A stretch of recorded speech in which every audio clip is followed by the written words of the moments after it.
Order किल cover आप result के लिए आदर से मत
Very good morning to all of you friends.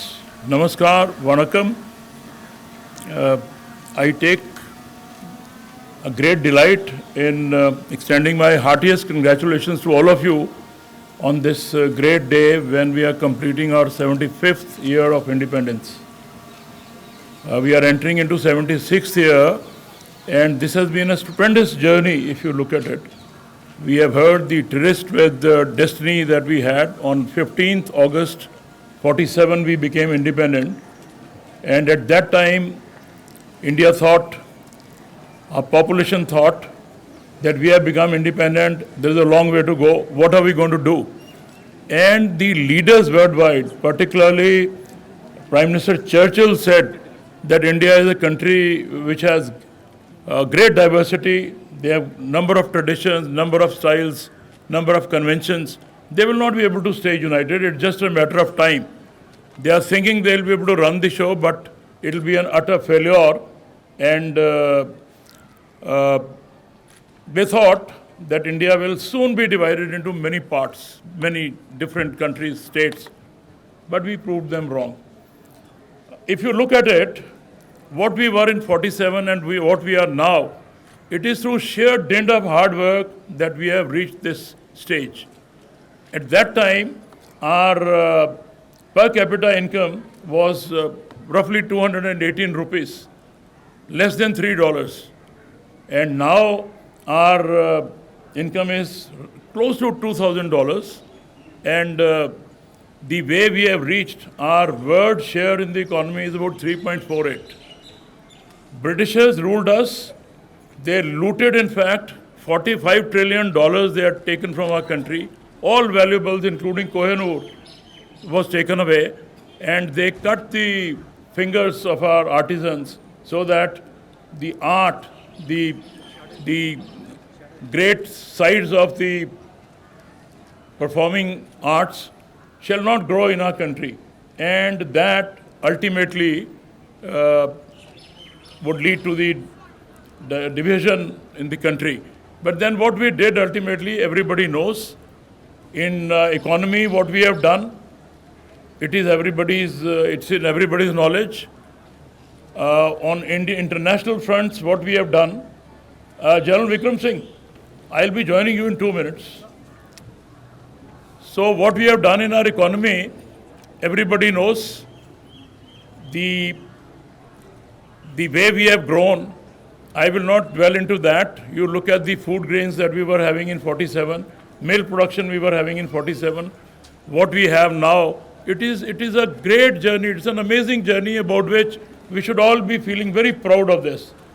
And on the international front, India was not recognized that this is a force to be reckoned with, and people would take it very lightly. Now, India is a real force. We have we've started with non-aligned mission, and then we have come to a stage where whatever we do, the world sides with us. Whether it is India, Indo-Pak conflict, Indo-China conflict, the world sided with us, and we have gone along a long way to achieve this position. And now we have shown the world that the real way of foreign policy is to look at self-interest, and we are able to do it with pride. Whatever we do, world looks up to us, and whatever India does worldwide, it is appreciated by one and all. Look at in the education sector what we have done. Our education is one of the best and one of the something to be really appreciated. Look at the number of colleges, number of universities, number of school-going kids we had in 47 and what we have now. It is something which will make you really proud of the achievements that we have had. Look at health sector. I know there is a lot to be done. Everything is not right, but then we are doing our best. And the way we have come along, it is appreciated by all. How many of you know that India is the largest manufacturer of generic medicines that we produce? It is something to be feeling really great about, that we have done so very well. And in medical tourism, everybody comes to India for getting their treatment because they have a confidence that yes, we have really got the best in all sectors. So our achievements are no less, let me tell you. And India at 75 now has come a long way, and we can feel proud of the fact that yes, we are the ones who can do it and who can achieve. I will urge all my friends, I said it earlier also, that every individual in our country is a nation builder. You need not be in defense or in civil services or in teaching to develop our country, to do good for our country. Every individual, wherever you are, if you do your work sincerely, you do your duty sincerely, you are a nation builder. And that is what we have shown to the world, that we can do it. Yes, we can do it. We are capable of doing it. We have achieved all these through our own hard work. Nobody has come to us.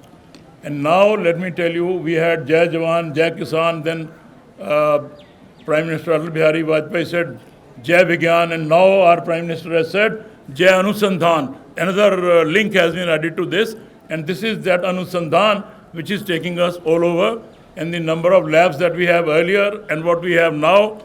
Name an area, whether it is space, whatever, we have done exceedingly well, and it is a great achievement. I give my heartiest congratulations to all of you on this 75th year of independence. Let's take a pledge that wherever we are, whether we are teachers or students, we will do our best in the utmost sincere manner so that our country grows further, our country grows stronger, and we continue to grow and we continue to become a force which the entire world will respect. Our motto always has been coexistence, sense of cooperation, and that's what we have been telling the whole world. And they're all looking up to us that this is the spirit with which one should work. We have never shown any aggression towards any neighbor. We have respected everybody. That is what we will continue to do. Let's take a pledge that we'll all work very sincerely, and we shall take our country to a height where the entire world will look up to us with an absolute sense of respect. I will urge everybody who has come here. I compliment the presence here is a very large one. This speaks in volume that we all have a great respect for our country, and I appreciate all of you who have come here. This is a great occasion. It is a once-in-a-life opportunity which comes to us. It has come during our lifetime. We should be grateful to Almighty, and we should pray that Almighty grants us enough strength that we continue to work for our nation with absolute zeal and with 100% devotion. I express my gratitude to everyone. Thank you so very much for being here. And I would... there was a marathon which was organized today at 7:30. I think General Vikram Singh flagged it off. And the cyclists are going to go to Raj Bhavan, and that's where I am cutting my speech to a little shorter one. They'll be moving to Raj Bhavan. This also shows the kind of commitment we have for our country. These cadets have come from OTU Chennai, led by Major General Vikram Singh, and some other officers are here. Kindly welcome them with a large applause to show the respect that we have for our forces. I wish them all the very best. They are going to be with us for a while. When they come back from Raj Bhavan, there is going to be a talk by one of the officers. I would urge all of you to join that talk, because that will be a very motivating one for all of us. Thank you.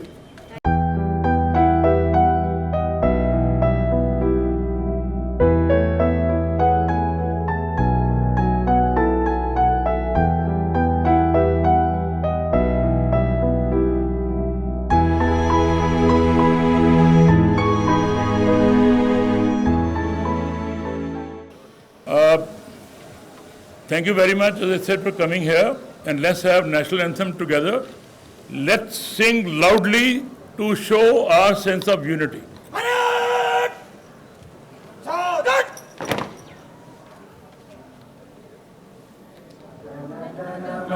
Adhinayak Jaya He Bharat Bhagya Vidhata Punjab Sindh Gujarat Maratha Dravida Utkal Ganga Hind Himachal Yamuna Ganga Uchal Jal Sitaranga Tab Shubh Nami Jage Tab Shubh Ashish Mange Jahe Tab Jaya Gatha Jan Gan Mangal Dayak Jaya He Bharat Bhagya Vidhata Jaya He Jaya He Jaya He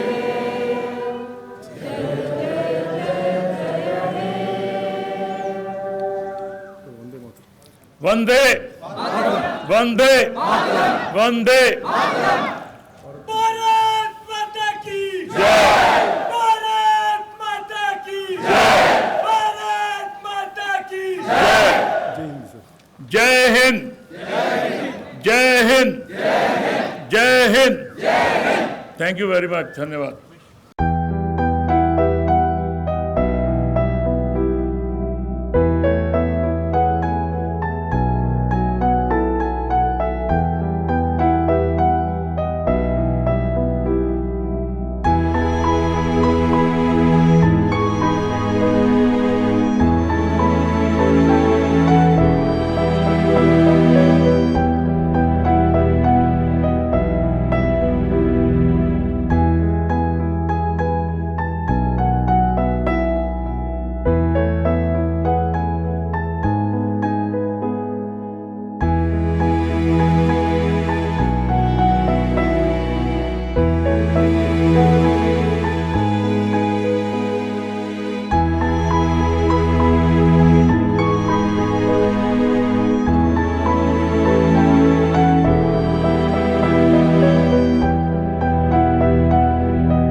Sumera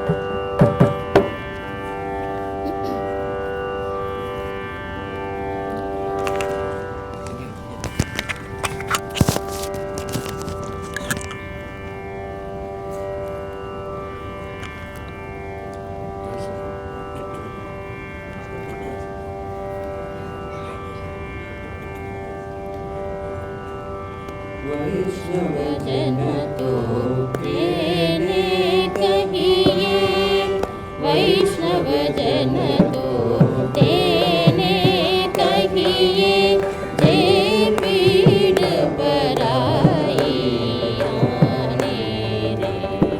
वैष्णव जन तो तेने कहिए, जे पीड़ पराई आने रे। वैष्णव जन तो तेने कहिए।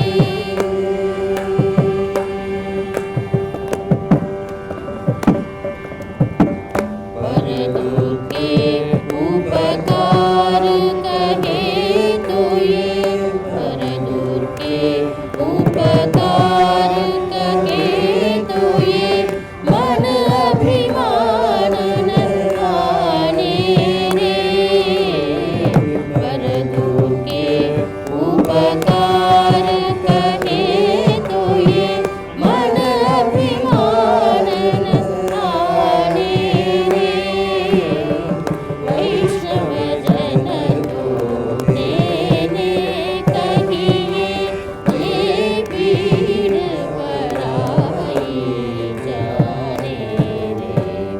वैष्णव जन तो तेने कहिए।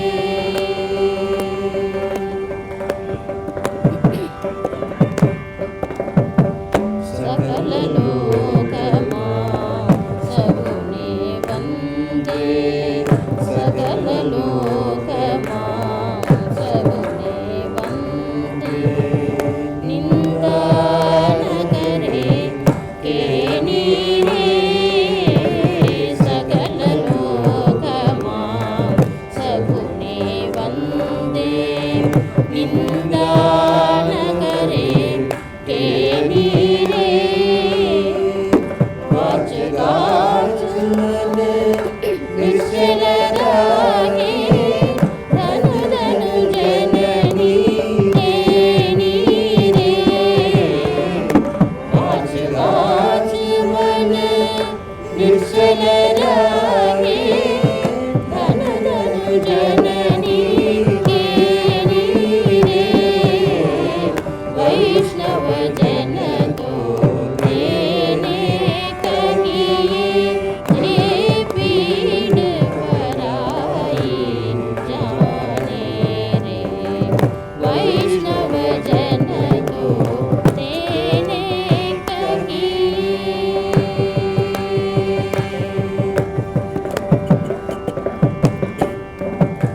सब सृष्टि ने कृष्णा त्यागी, पर श्री जेने मात रे। समदृष्टि ने कृष्णा त्यागी, पर श्री जेने मात रे। जितवाद ही असत्य न बोले, जितवाद ही असत्य न बोले। भरतन नव जाले हाथे, जितवाद ही असत्य न बोले।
ஞானத்திலே பரமோனத்திலே ஞானத்திலே பரமோனத்திலே மானத்திலே அன்னதானத்திலே ஞானத்திலே பரமோனத்திலே உயர் மானத்திலே அன்னதானத்திலே கனத்திலே அமுதாக நிறைந்த கானத்திலே அமுதாக நிறைந்த கவிதையிலே உயர்நாடு கானத்திலே அமுதாக நிறைந்த கவிதையிலே உயர்நாடு இந்த பாருக்குள்ளே நல்ல நாடு வீரத்திலே படை வீரத்திலே வீரத்திலே படை வீரத்திலே நெஞ்சில் வீரத்திலே உபகாரத்திலே வீரத்திலே படை வீரத்திலே நெஞ்சில் வீரத்திலே உபகாரத்திலே சாரத்திலே மிகு சாத்திரம் கண்டு கருவதிலே உயர்நாடு சாரத்திலே மிகு சாத்திரம் கண்டு தருவதிலே உயர்நாடு இந்த பாருக்குள்ளே நல்ல நாடு யாகத்திலே தவ வேகத்திலே யாகத்திலே தவ வேகத்திலே தனி யோகத்திலே பல போகத்திலே யாகத்திலே தவ வேகத்திலே தனி யோகத்திலே பல போகத்திலே ஆகத்திலே தெய்வ பக்தி கொண்டாட்டம் ஆகத்திலே தெய்வ பக்தி கொண்டாட்டம் அருளினிலே உயர்நாடு ஆகத்திலே தெய்வ பக்தி கொண்டாட்டம் அருளினிலே உயர்நாடு இந்த பாருக்குள்ளே நல்ல நாடு ஆற்றினிலே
I, Dr. Gurmeet, on behalf of the Pondicherry University, welcome all of you on this occasion of the 76th year of independence of our country.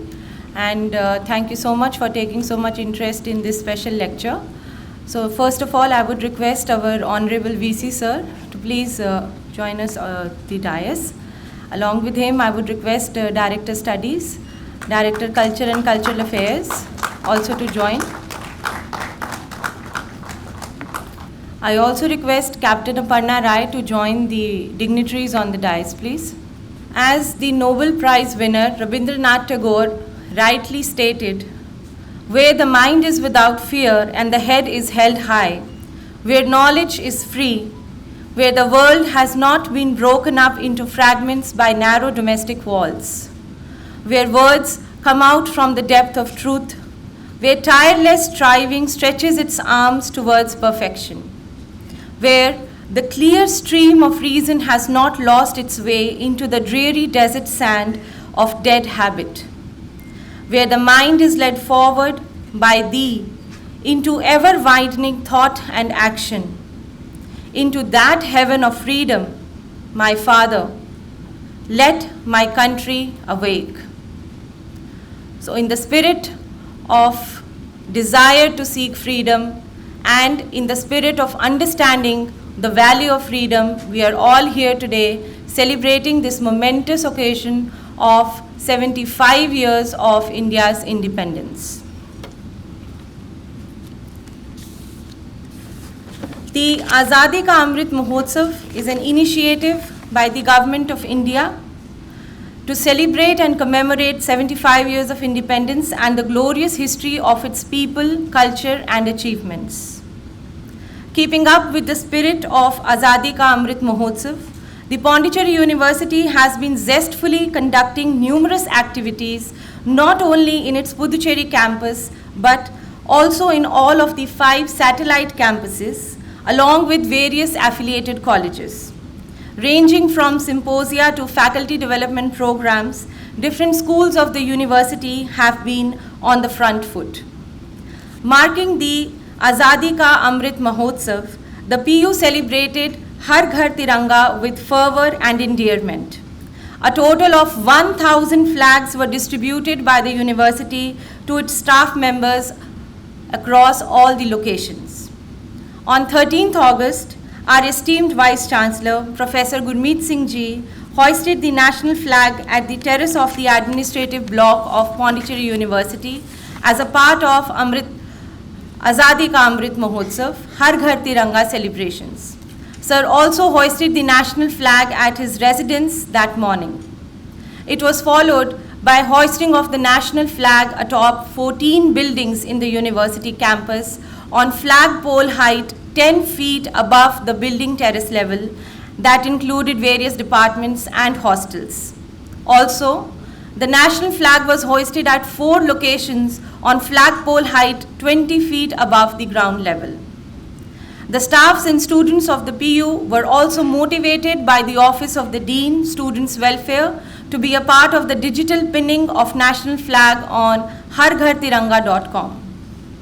On 14th August, our esteemed Vice-Chancellor inaugurated the very special photo exhibition on Partition Horrors Remembrance Day at the Pondicherry University.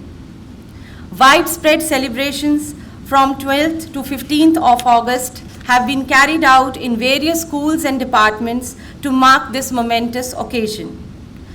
To share a few with the audience, numerous activities like quiz, elocution, vegetable dressing, group singing of patriotic songs, poetry, stage show by the students of performing arts, walkathon, marathon, tree plantation drive, slogan writing. These are just a few which have been carried out by all of our departments, not only located on the campus, but also in the satellite campuses.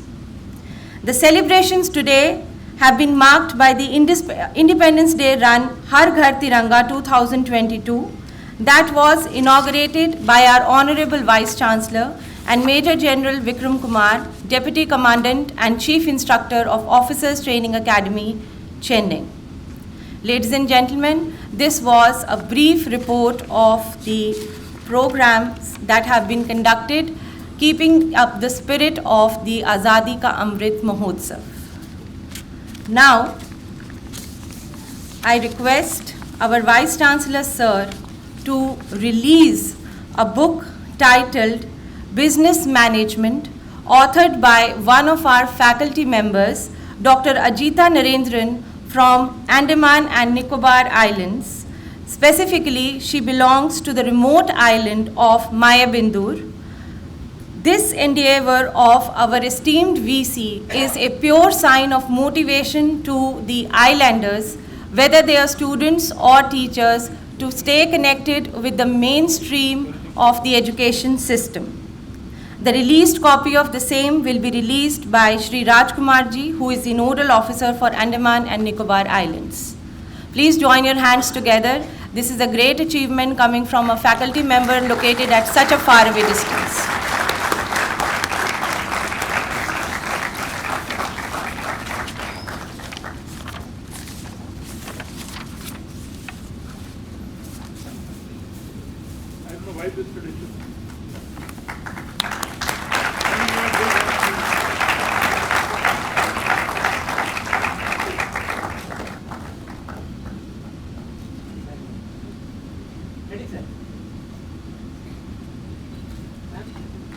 Please show them.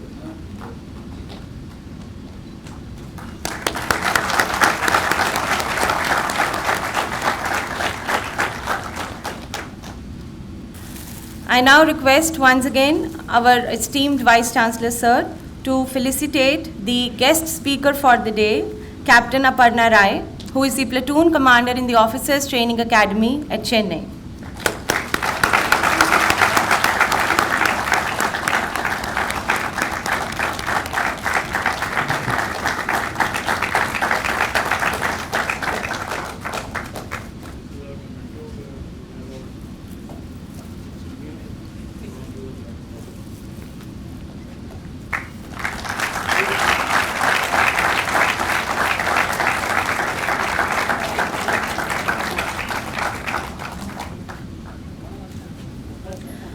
I now invite Captain Aparna Rai to deliver the special address for today. Yes, sir. Yes, sir. Please. Yes, sir. Well, friends, you must be wondering that how is it that we have organized this function on such an important day, and that too we have invited a very young officer. Invariably, you would have heard about, on such occasions, very senior officers giving talks. Last time we had our Commandant of the Defence Services Staff College here, Lieutenant General, and many others have come in. We signed one MOU with Air Force, where Air Vice Marshal came to do this. You must be wondering why a young officer here, and that is one of the reasons I thought I will be personally attending this, to encourage all of you that in Defence Forces there is no question of senior or junior. Once you are an officer, you are an officer. Same kind of a regard is given to, irrespective of what you are. You go to any boardroom, any mess, anywhere, whether you are a lieutenant or a major or major general or lieutenant general, same regard is given. And let me also tell you, when we talk to our JCOs, they are given the same kind of respect which is expected to a senior officer. Many of you may not be knowing, I am giving this for the knowledge of our civilian friends here, that a Subedar Major who commands all the JCOs is always addressed as Saab. You know, Vikram Saab or whatever the name is, we address him very respectfully. And in Navy, Master Chief Petty Officer First Class is virtually equivalent to a captain. He commands the same kind of an authority that a captain does to an officer. So this is the unity of our defense forces. This is the strength. And many of you would not have known that the kind of camaraderie that we have in defense, the kind of respect we have for one another, it is unparalleled. When an officer goes on an annual leave and another officer comes in, and if you find that there is no accommodation, one gladly leaves the key of the house that here is one, enjoy your next 60 days here, without bothering about that he has his valuables, he has his fridge loaded with fruit and butter and whatever. He'll just say, here is it, this is your house, stay there. Such a thing, such a kind of friendship, such a kind of respect, such a kind of one-manship you will not find in any other service other than this. We do see this in some other corporate sectors, but there you would have seen and you would have heard from others, they would always say, look, this house is yours, these 2 rooms you don't touch. This fridge is mine, you don't open this is that. But here it is unconditional. Here is it, this is what you find in defense, and that is what is reflected when these people serve in our difficult areas, on high altitude or on borders or wherever, or in a war-like situation. They are the ones who fight as one unit. There is no question of which area one comes from, who is the commanding officer, who is the one who is fighting. They are one, and they look at that one unit as the one which is here to defend our nation.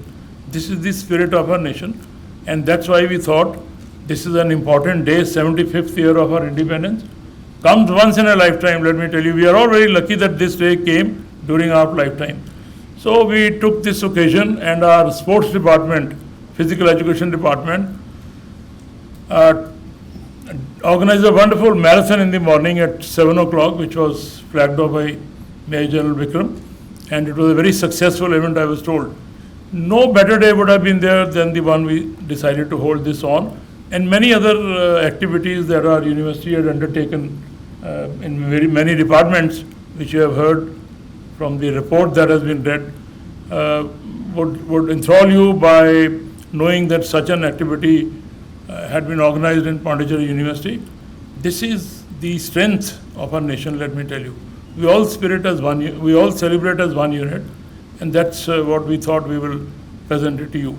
Now, I decided to release this book. Invariably, one would do it on a day when there is some academic activity. We were planning to do it immediately after the flag hoisting, but then we deferred it to this, because this is related to more or less an academic activity. We are going to have a lecture being given by a young officer of the Indian Army, and this book is on business management. Why I decided to do this is that this is authored by a faculty member of ours who works in an island, one of the islands. And I am of the opinion, ever since I have come into academics, that all islanders should be encouraged to the best of our ability. You will not know the kind of difficulties an islander faces and what we do here. Invariably, they will not have connectivity. Invariably, things will reach very late. And if some of the senior ones will know, whenever we will have any exam like NDA or IMA or civil services, we will give the last date for application is this, but for islanders, we used to extend it by 15 days. That used to be the reason. Now we have put a cable under sea. The connectivity has improved many folds, so they will be now not at a disadvantage anymore. But the fact of the matter is that they do work under very difficult circumstances. Some natural calamities are the ones which they are hit with. So we have to appreciate all these. And I did have the occasion of meeting one of our persons from Great Nicobar who completed doctorate in English department, and I celebrated that event in our university, that this is a great achievement. Similarly, this is a book which is authored by Dr. Ajita Narendran. She is from a college which is in a place called Mayabandar. If you go to Port Blair, going to Port Blair is not that difficult. But from there to travel to Mayabandar is a heroic task, let me tell you. 10 hours of drive by road, passing through tribal areas. At times you have to take police escort with you. So all these difficult situations, and you have to cross at 3 points by ferry. There is no direct road link. So all these difficult situations you face to reach Mayabandar. For a colleague of management department from that college to come up with this, I suppose it's a great achievement. So we thought we will reward her by releasing the book here on this great day. So I appreciate your presence here. And now coming down to the talk, which I said invariably one would have heard it from senior officers, but a young officer giving you a talk on this, I think would be a very enjoyable experience and thrilling experience for all of you. This is Indian Army, a profession with honor. I would extend it a little more. It is defense, a profession for everybody with honor. Be it Air Force, Navy, or the sister concerns which are Coast Guard or BSF for that matter, or Indian Army, of course, which is the largest amongst these, is a great honor. Let me tell you, I have integrated few of these things. It is only when somebody serves there, one enjoys the kind of family-like traditions that you have there, and one never misses that you are away from your family. This is what others will never be able to make out unless one gets into the deep inside of how defense personnel's families live. The way we invite them, I think I will be talking to some of the senior commanding officers, maybe Southern Commander-in-Chief, whosoever is there, to look for an occasion when some of our civilian academic officers can also be invited to your institute to see how things are. I have been fortunate enough to see all this, but then I would appreciate that. So this two-way traffic we will start. Now I'll, of course, you're all keenly waiting to listen to one of our young officers. I'll invite her and listen to this talk with absolute attention. I have the Major General Vikram coming in. Maybe one of the reasons I was here was to wait for him. We were together there with LG, and you're welcome here. I thought I'll give a brief introduction while you make your entry here. So we welcome you and your better half, Mrs. Major General is also around. I would express finally my thanks for all of you, and I'll get back after the talk if there are some questions or any interactions pertaining to this particular one. In the morning there was a slight delay in the program because there were certain other things which came in, and we had to rush through few things. And same thing I thought when we go to LG, normally the programs are absolutely as per atomic accuracy, but we went there, it was awfully crowded, let me tell you, and the LG was late by about 40 minutes. So we were all desperate, and I was more worried because I wanted to start this. And the moment LG came, I barged my way in and immediately greeted her and rushed back. So that's the way it is. Sometimes when one train gets late, it keeps on getting late further. So this is one of those things. I thought I'll explain that as well. Thank you very much, and I now take the pleasure of inviting this young lady officer, Captain. Sorry for barging in, but I would very respectfully request Major General Vikram Kumarji to please join the dignitaries on the dais, please.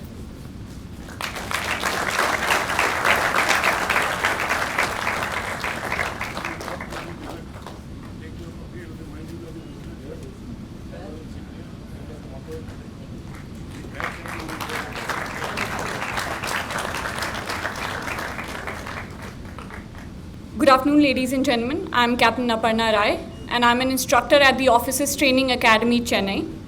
On behalf of Lieutenant General Sanjeev Chauhan, Ati Vishishta Seva Medal, Youth Seva Medal, I wish you all a very happy Independence Day. As part of the celebrations of 75 years of independence, we, the officers, instructional staff, and cadets of the Officers Training Academy cycled 175 kilometers from Chennai to Pondicherry on 14th of August. The expedition concluded at the gates of this prestigious university. We'd like to take this opportunity today to familiarize the audience with the ways of the Indian Army and the various methods through which you can enter the Indian Army. We'll particularly focus upon the Officers Training Academy, Chennai, from where we belong. To begin with, I have a short video that introduces you to the ways of the Indian Army, what life in Indian Army looks like.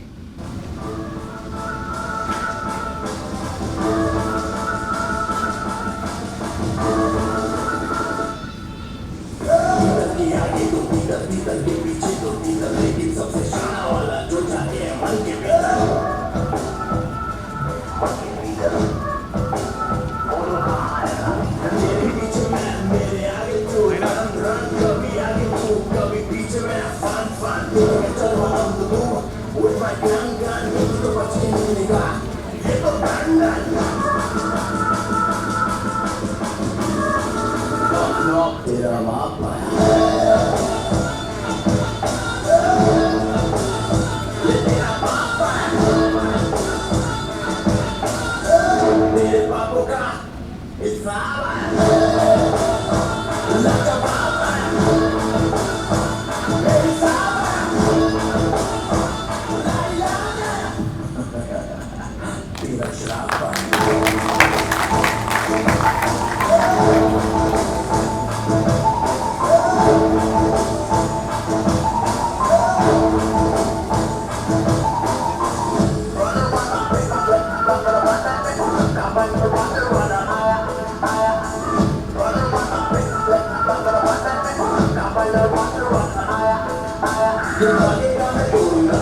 The Indian Army has time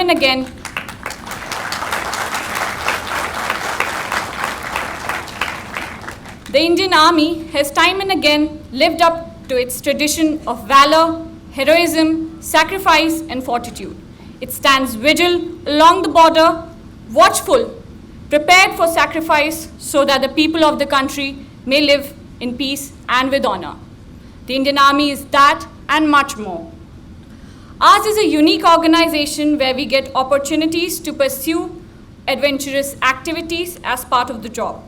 Every year, the Army Adventure Wing organizes several adventure activities to include mountaineering, trekking, car and bike rallies, skydiving, scuba diving, and much more. On the viewfoil, you can see a few glimpses of the same. The organization provides its officers opportunities to grow both professionally and personally. Apart from being deployed in the most exotic locations within the country, we also participate in United Nations missions abroad. We participate in national events and also conduct joint training exercises with other countries, including Russia and the United States. Some of these exercises also take place abroad.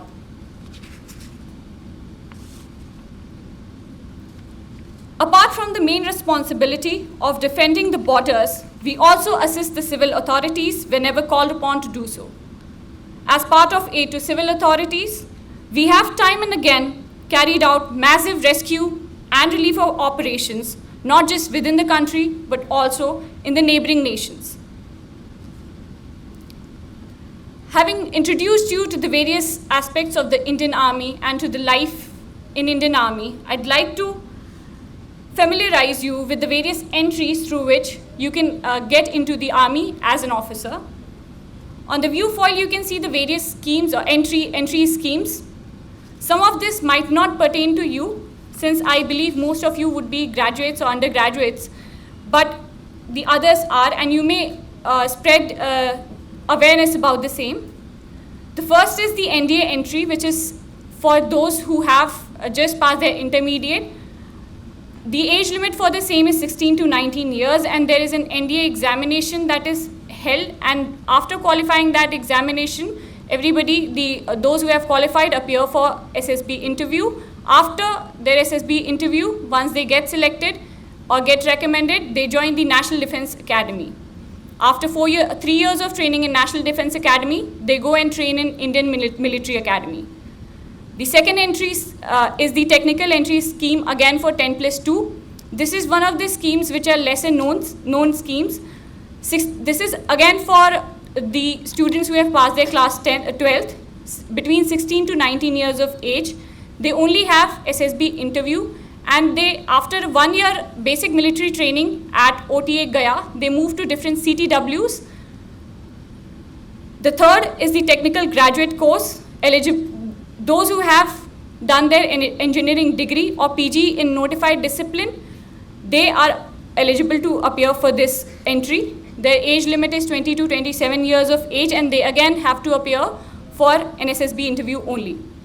Their training takes place at Indian Military Academy, Dehradun.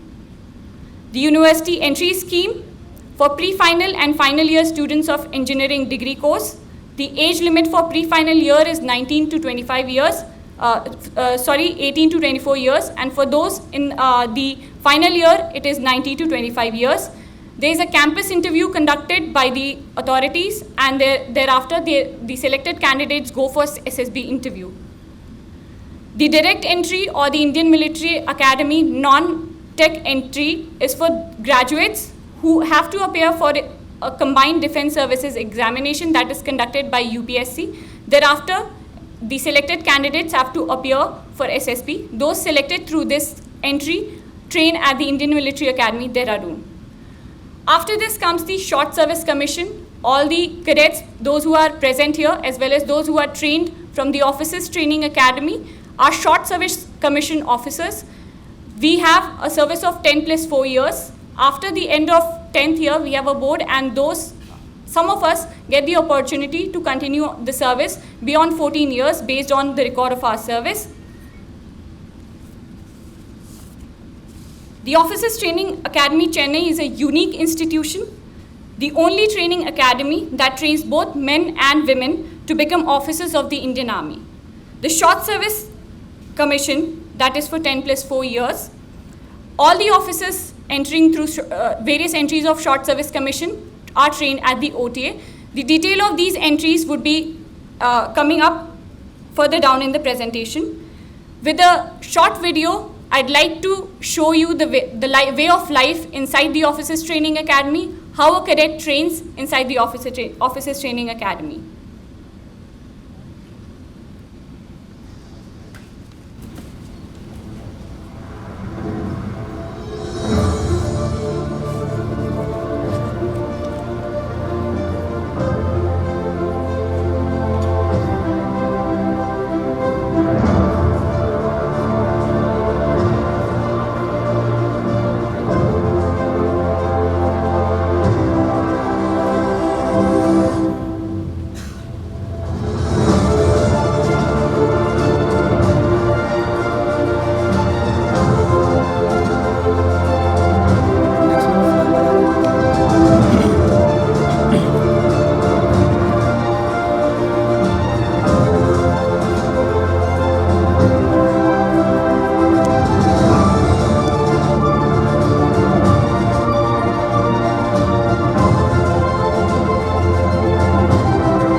Jai Hind, ladies and gentlemen.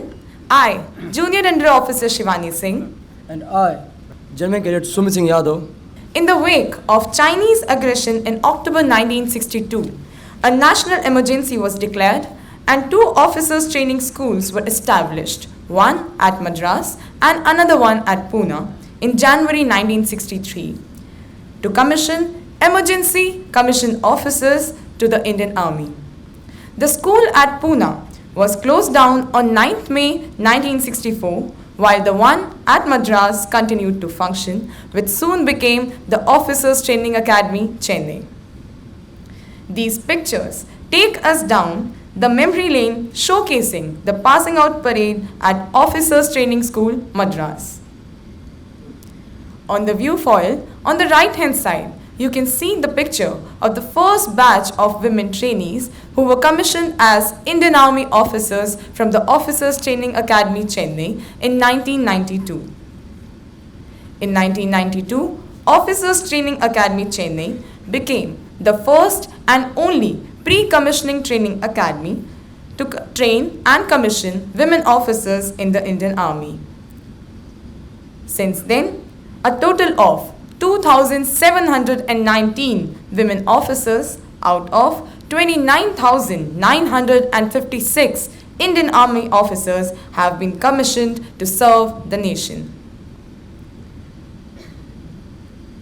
The Academy also offers to train cadets from friendly foreign countries like Bhutan, Afghanistan, Maldives, Nigeria as a part of Indian Technical and Educational Cooperational Program. The Academy follows a two-term model.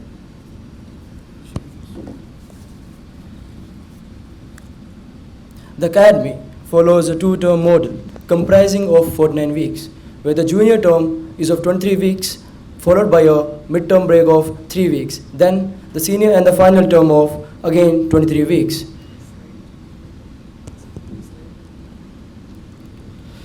Officers Training Academy Chennai is affiliated to Hindustan and Madras University, which provides the passing out officers with postgraduate diploma in defense management and strategic studies.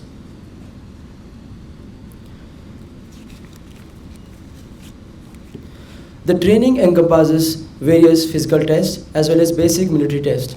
On the screen, you can see a few of the many tests that we have to pass in order to graduate to senior term as well as in order to pass out from the Officers Training Academy. The Academy not only focuses on the PT test but to build the leadership and sportsman qualities of a young cadet. There are 6 companies in Officers Training Academy Chennai, and they compete among each other for the coveted Chief of Army Staff banner. The various sports events held in the academy are cross country, volleyball, basketball, football, boxing, and judo, etc. The Officers Training Academy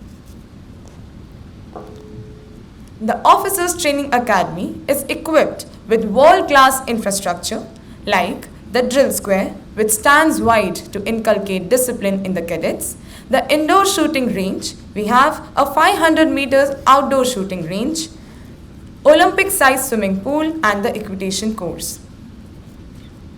We also have lecture halls with modern learning and teaching equipment, fully furnished Radhakrishnan library, and much more.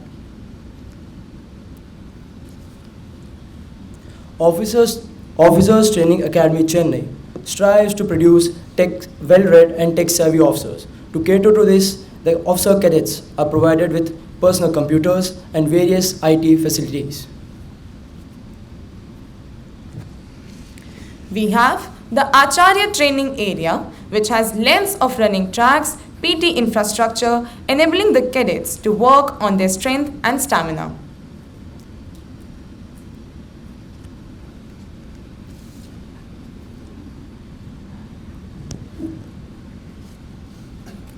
In the academy, it is ensured that the cadets meet their daily calorific requirements, and these are catered to in the Yoda Cadet Mess. It's an elegant building adjudged the best in architect and construction design by Chennai Chief Engineer Zone in 2006.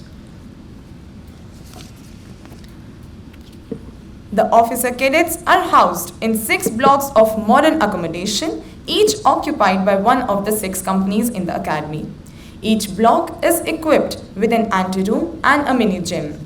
All officer cadets are allotted independent rooms with washrooms shared between 2. The rooms are connected over a LAN. This is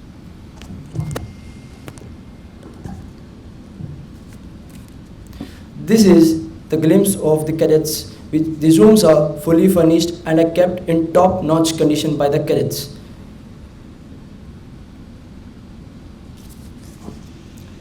In August 2008, the training duration of lady cadets were upgraded and brought at par with the gentlemen cadets, with the introduction of the Short Service Commission Women course. Now that the women officers can also opt for permanent commission in the Indian Army, the training program has been further refined to bring more integration between the officers of both the genders. We train together, undergo same physical exercises, compete as a team against other companies, live for our course mates and learn from our counterparts.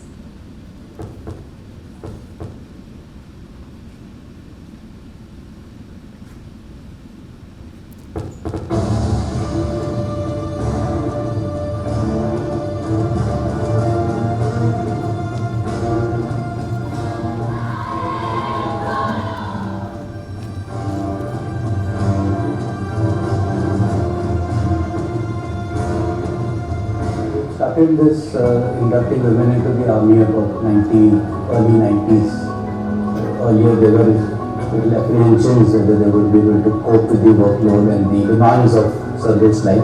But let me say with a lot of pride that they have risen to the occasion.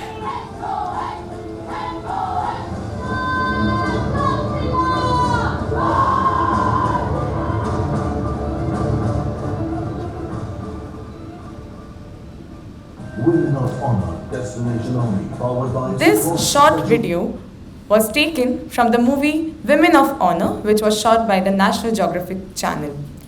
This methodology of training together revolves around the basic idea of team spirit and healthy competition. Although we live separately, but we spend rest of the time with our gentlemen cadets undergoing the same level of training. The integrated training has had an immense positive impact in building women officers in the Indian Army. Now, it has been observed that it has brought an improvement in overall physical fitness. Moreover, we have improved psychological conditioning as we young women officers will be going to units which at times will not be having even another women officer in the same unit. Thus, there is a need to bring normalization in working together irrespective of the gender. The women cadets in the academy have proved time and again that they are no longer to walk behind. In fact, they are ready to lead and lead by example. In the viewfoil, in the center is Lieutenant Colonel Madhumita. She was the first recipient of Sena Medal for her gallantry action, and she was awarded this in 2011. Lieutenant Colonel Madhumita showed exemplary courage during the attack on Indian embassy by terrorists in Kabul, Afghanistan on 26 February 2010. Other images showcase women cadets winning the prestigious Sword of Honor in the academy.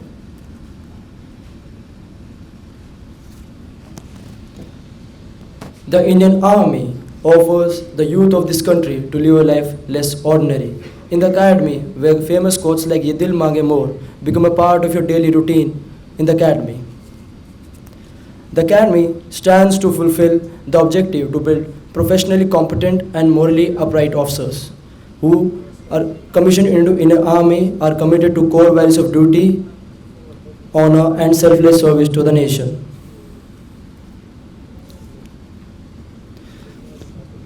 These are the various type of entries to get into OTA. The first, Short Service Commission for men and women non-tech. The eligibility criteria is in the age limit from 19 to 25 years, and the person should have a degree from a recognized university. Then second entry is tech entry. Short Service Commission into the Indian Army through Officers Training Academy. The person should have done a technical degree from any recognized university, and the age limit is 20 to 27 years. And then who are NCC cadets and have a C certificate with a minimum of Bravo grading can apply for the NCC special entry, which is a notification released on the Indian Army portal 2 times a year.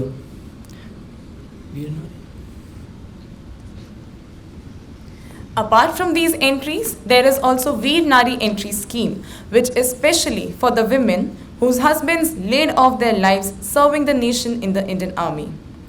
These women have to be at the maximum age limit of 35 years, and educational qualification pertains to having a BE, BTech or any graduate degree. After that, they directly have to appear for the SSB interview, post which they are called for training in the Officers Training Academy.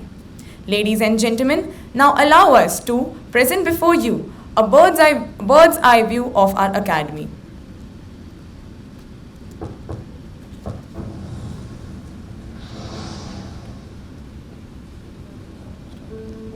Sprawled in an area of 637.65 acres, the academy is bifurcated by the river Adyar. It is adjoined by the Chennai airport and is hardly 15 kilometers away from the railway station. Standing behind the tricolor is our Officers Training Academy's headquarters, the Rizangla. Left to it is the Parmeshwaran Drill Square ground, and on the right is the general accommodation area.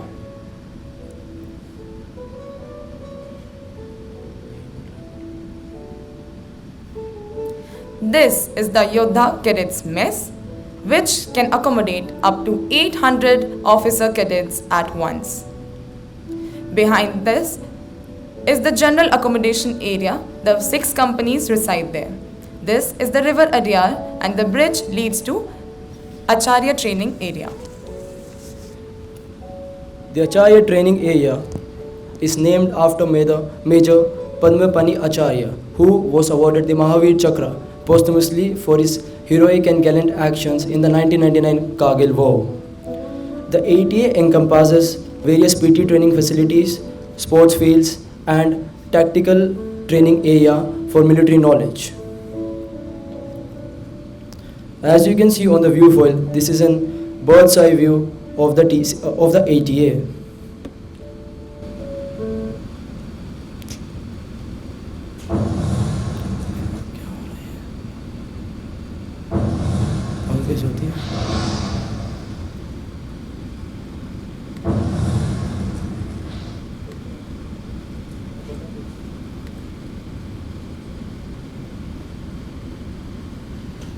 Firstly, my compliments to Captain Aparna and her team for a wonderful presentation.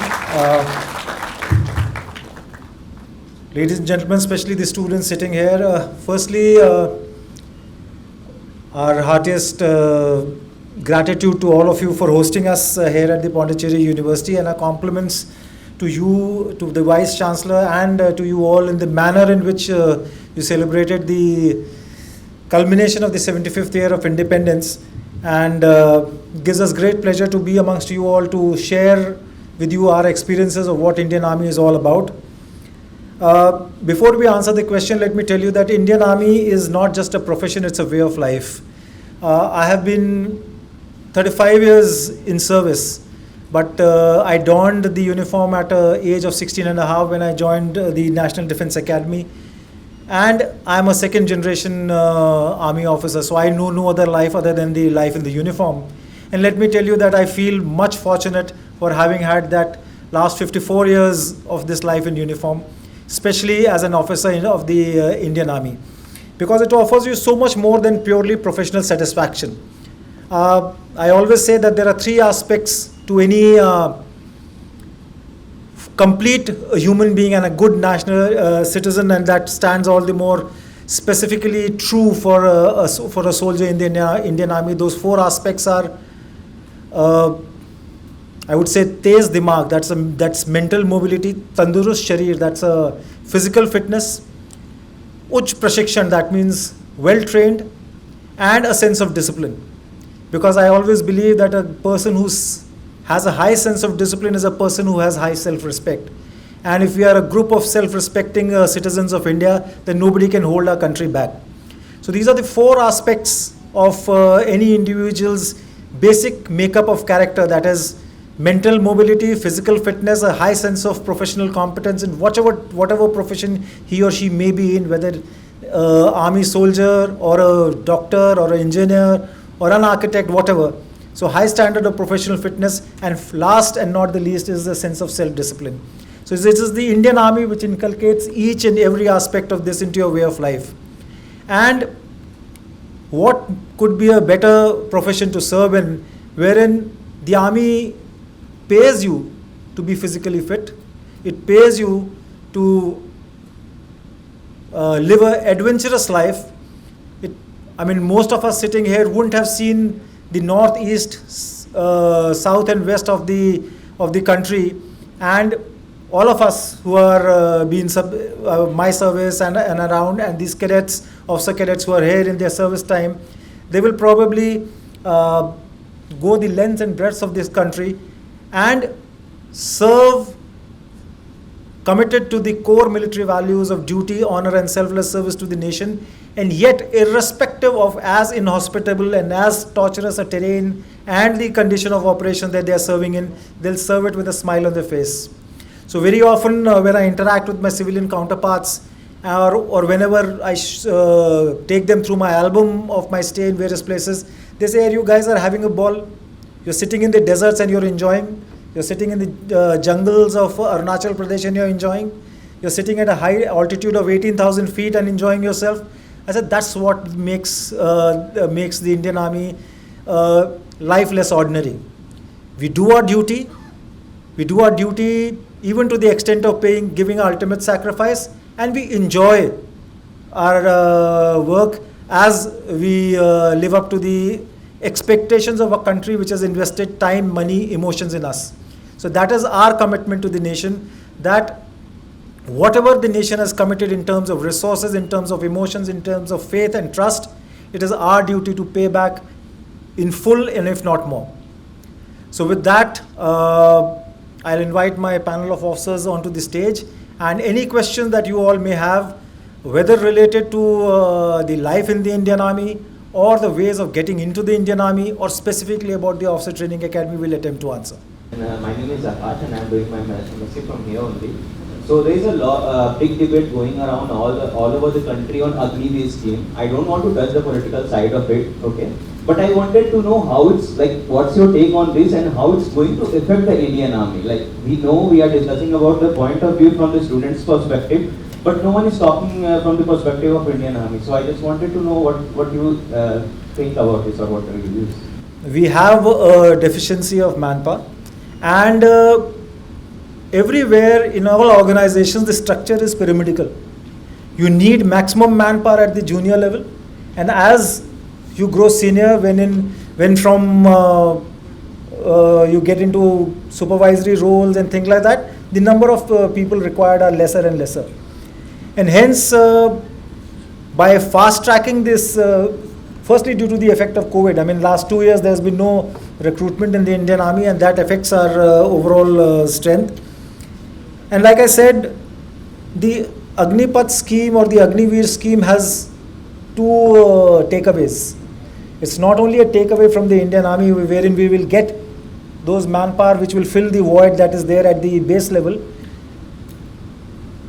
but a good citizen is a person who has those four qualities that I said: physical fitness, mental mobility, good training, and self-discipline. Even if Agniveer who joins and after 5 years decides to leave or does not make the cut to get the permanent commission, he'll be a much better citizen for the Indian Army than without the training of the Indian Army. So that's why I feel that it's a very all sides win kind of a option. There were initial reservations about this. Basically it was, the reservation I believe was from those quarters wherein the men wanted, the young lot wanted to join the Indian Army as a permanent profession and not just for the period of 5 years, but to allay their fears. If they are living up to the faith that has been reposed in them, there's no way that they'll not be selected to continue beyond 5 years.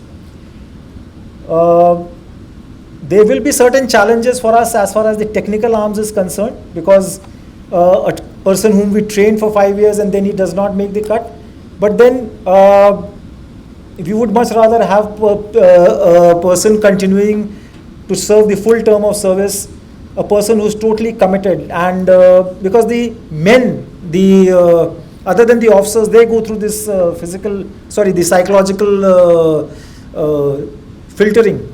But the men, we do not have anything of that kind of psychological filtering. This 5 years will help us achieve that psychological filtering. So I believe that we will be much stronger for it. So any fears or any reservations, I think we can put it at rest. Good afternoon, sir. My name is Sukhdeep Kaur and I'm pursuing my master's degree in economics.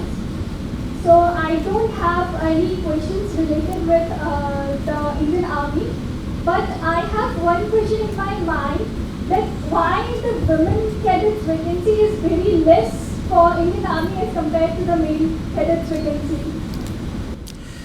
Right now, we have the composition of the army is got combat arms who go into enemy territory and fight. There are combat support arms who provide the logistic support, etc. As of now, the world over, the induction of women have not yet commenced in the combat arms. We have the women officers as fighter pilots. That is a non-contact kind of a battle.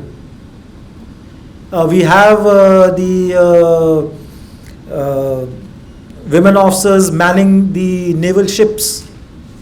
But as of land warfare is concerned, in the arms that are largest, we have immense land borders, and all our land borders are as yet conflict prone, whether line of control against Pakistan or line of actual control against China.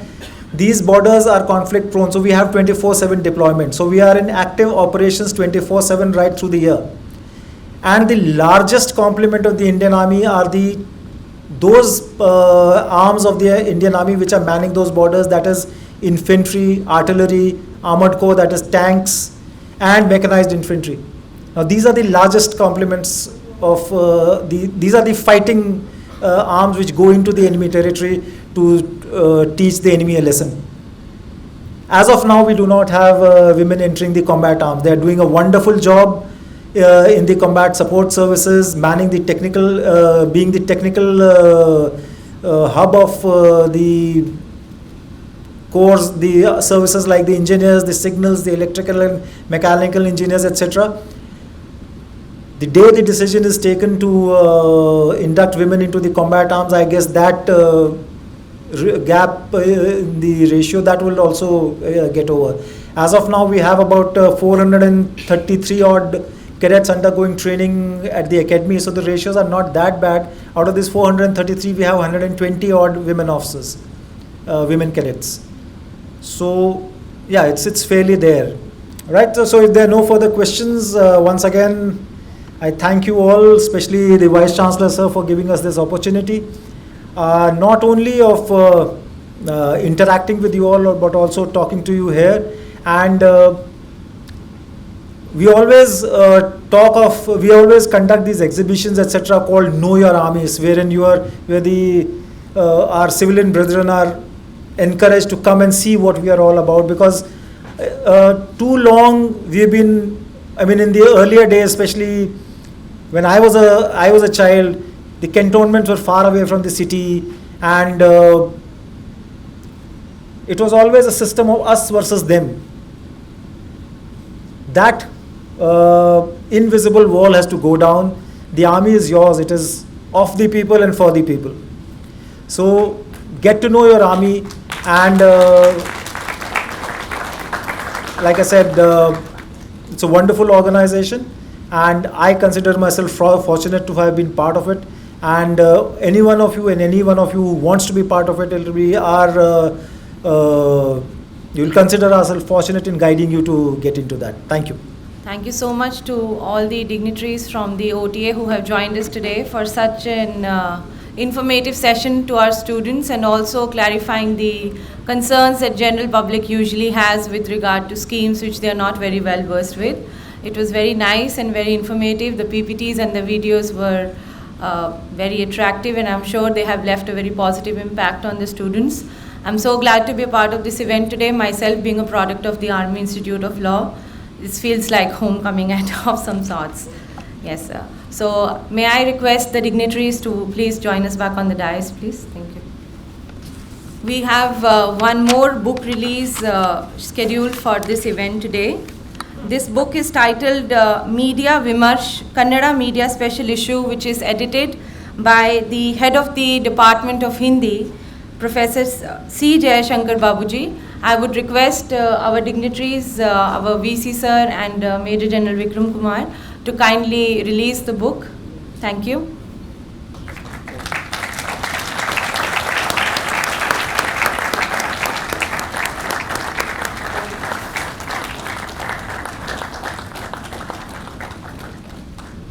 I now request our Honorable VC sir to share his opinion about the lecture, please.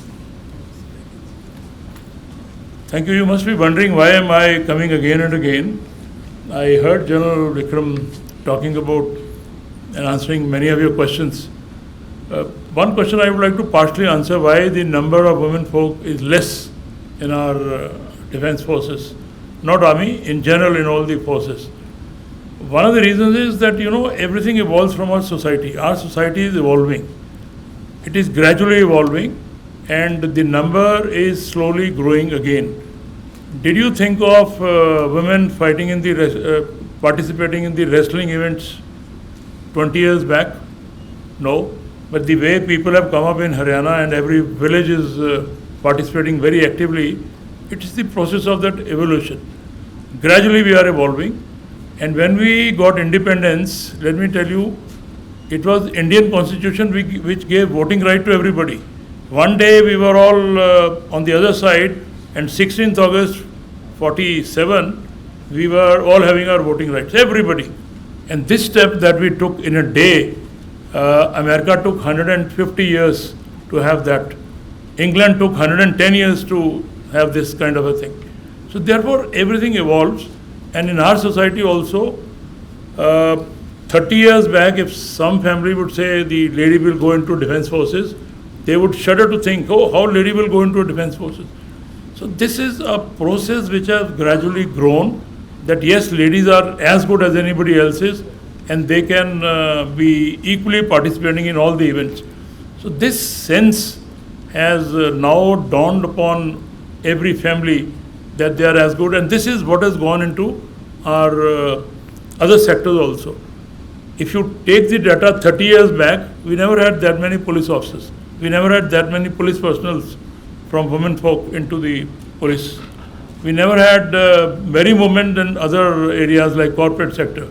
Now the way they are joining our main forces, our main sector, it is a part of the revolution. We are now reaching a stage where we have started getting a feeling that they are as good, as brilliant as we are, and this is what is leading to gradual increase in every sector.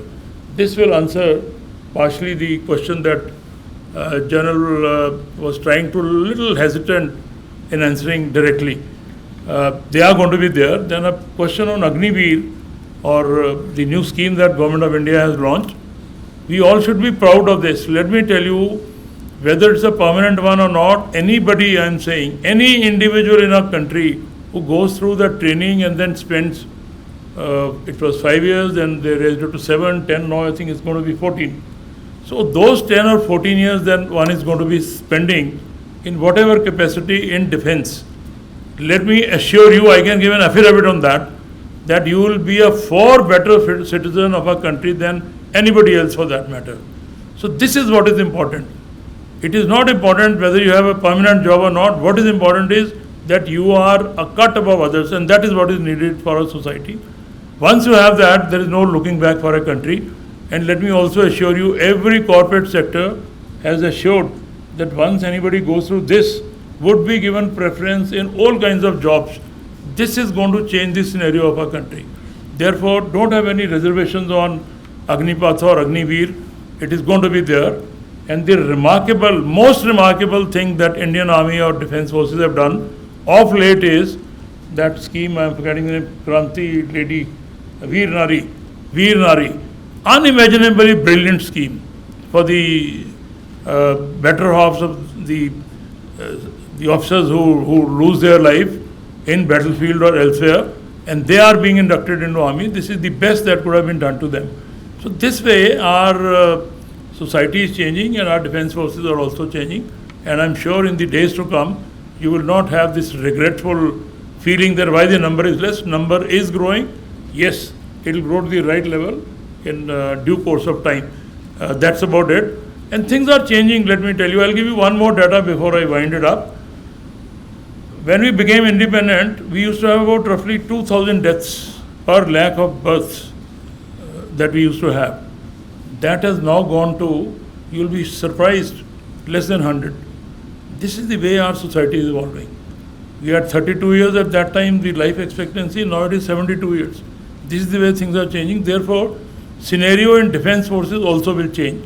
A question is always asked, and General Vikram also said the same. There is a shortage of officers and men in our defense forces. Yes, there is a tremendous shortage, there is no doubt about it. At the officer level, it is about 14,000. And somebody had asked me, one of our students, sir, they have, when they call people for interview, a group of 40, they select only 10, 12. Why don't they select all 40? I want to answer that for the benefit of everybody. See, defense forces will examine very rigorously and they will never compromise on quality. Even if there is a shortage, they will not compromise on a quality that 40 have come, we are shortage of manforce, therefore let's have 30 out of this. They will have all those 4 angles being examined and the best of the lot would be taken. They will never compromise and let's increase the number by 10. It is only in other fronts, in corporate sector, in academics, we say we need 5 teachers, let's have 2 which are not up to the level, we'll manage. That management thing is not there in the army. They believe in the best. That's why our armed forces, our defense forces are rated as the best in the world. There is an academy in England which is called Sandhurst Academy. This used to be rated as #1 training academy in the world, but now I am proud to say that it is NDA which is rated as the best training academy in the world. This is the way we are going up.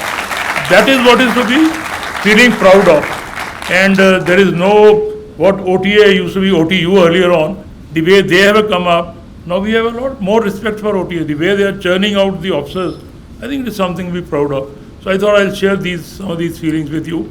I am grateful that General Vikram, along with his team of officers and cadets, came here. We tried our best to look after them in the best of the ability that we had in that short span of time. And I'm sure they would have enjoyed this visit of theirs. We look forward to more such visits, more such interactions with your institute, and I would continue to interact in a manner that you are served much better in future than what we have done now. Therefore, we'll welcome you again anytime, and we hope for something that you can make best use of from our university. It will be there for asking all the time. Thank you very much. We are grateful to you for providing us an opportunity to serve you. Thank you, please.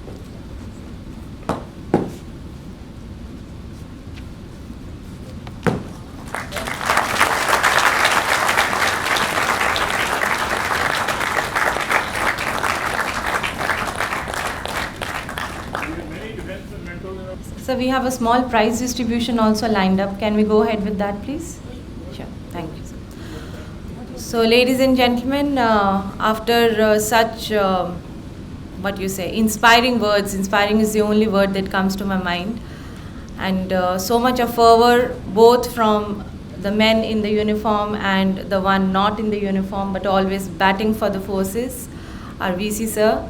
As we all know that today, the celebrations for the Independence Day started with a marathon that was for 7.5 kilometers, in which both the students as well as the faculty and non-teaching members of the university had participated, which was co-organized by the Department of Physical Education and the Department of English.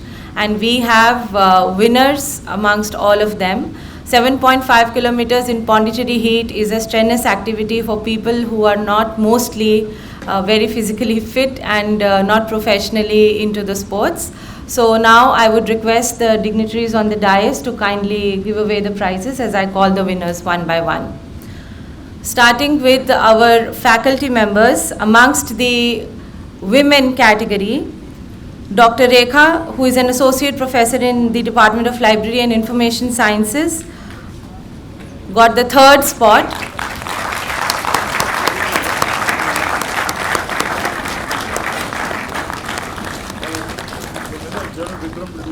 Yes, sir.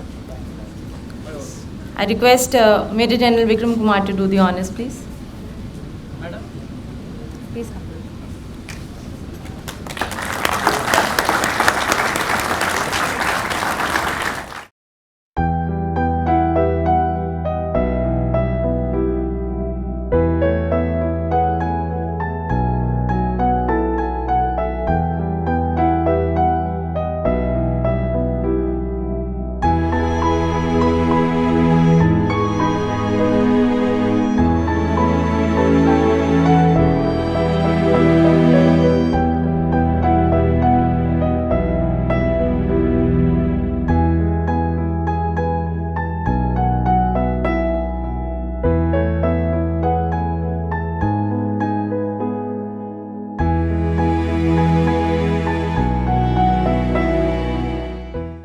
I would like to extend my sincere gratitude to Pondicherry University for welcoming and accommodating us during our visit. Jai Hind.